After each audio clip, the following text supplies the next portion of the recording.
Hello. Welcome to the danger zone. It's the scariest dungeon in the world. This backdrop, soft. Ooh, it is really soft. Yeah, it's not creepy. This video is here to help ISJs go through stress a little less and bring out a little technique that you can do to engage with extroverted intuition a bit more so it doesn't sneak up on you and cause these chaotic situations where everything is looking horrible. It's all this catastrophizing worst case scenario predictions and there's nothing you can do about it. So let's stop it beforehand, okay?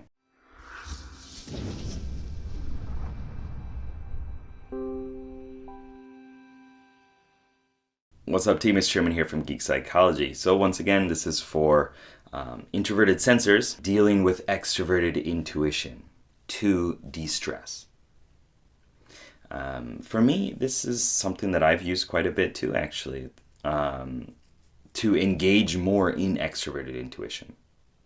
Okay, as I'm an INFP, so it's my auxiliary function, but it's something that I kind of have this compulsion to do. And for you, it might cause a little bit of stress at the start, but it's something that, of course, you're going to acclimate and adapt to. I mean, introverted sensing, remember, it's about recalling past experiences. It's about capturing present experiences, storing them, reviewing them, and recalling them sequentially. And taking from there the nuggets of good information and experiences that are going to help you not mess up what's going on now and into the future, right? Learning the lessons from the past, not reinventing the wheel. But remember, extroverted intuition is about shaking things up a bit more. It's about taking those past lessons and sometimes saying to hell with them or adding different pieces to them, combining things, innovating. That's why I call it the innovative explorer or the exploring innovator, and introverted sensing to be the methodical guardian. So it's that dual nature of let's trust what worked before and now let's just try something. Let's just experiment and see what happens. Let's tinker with the world. And that might not sound like a good thing for you as an ISJ, but when you get too stressed out, when you can't do things through introverted sensing anymore, when the world is pulling on you and it feels a bit too chaotic and there are all these different stresses, you're going to go to you're going to go to extroverted intuition and you're going to start speculating. You're going to connect the patterns, connect the dots of what's going on around you right now and maybe some omens from the past, I suppose. And it's going to stress you out. So this is something that you can do before things get overwhelming, before you check to your past and you don't have any like blueprints for what's going to happen. And you're just kind of like, well, I don't actually know what to do here. And in order to build more connection to extroverted intuition, what you're going to want to do, and like I said, I love to do this, is to just try taking different paths to work or to school or just around your block. Just go a different direction. And what this is doing, this is shaking things up in a way that you can still have control over it. Or like go on a drive around a city that you've been around plenty of times. Like your hometown or a city that you really like. My ISTJ friend, actually ISFJ friend, loved to do that. He goes to Yokohama and he goes for a drive around and explores some of the little niche restaurants and markets around there that he hasn't been to, but he still knows the general city.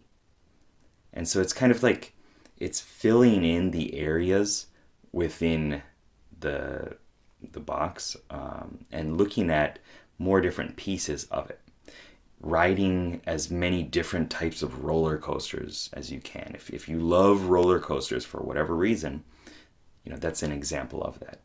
trying all the different ramens, the noodles. It's doing something that you love to do, but trying different blends, different variations of it.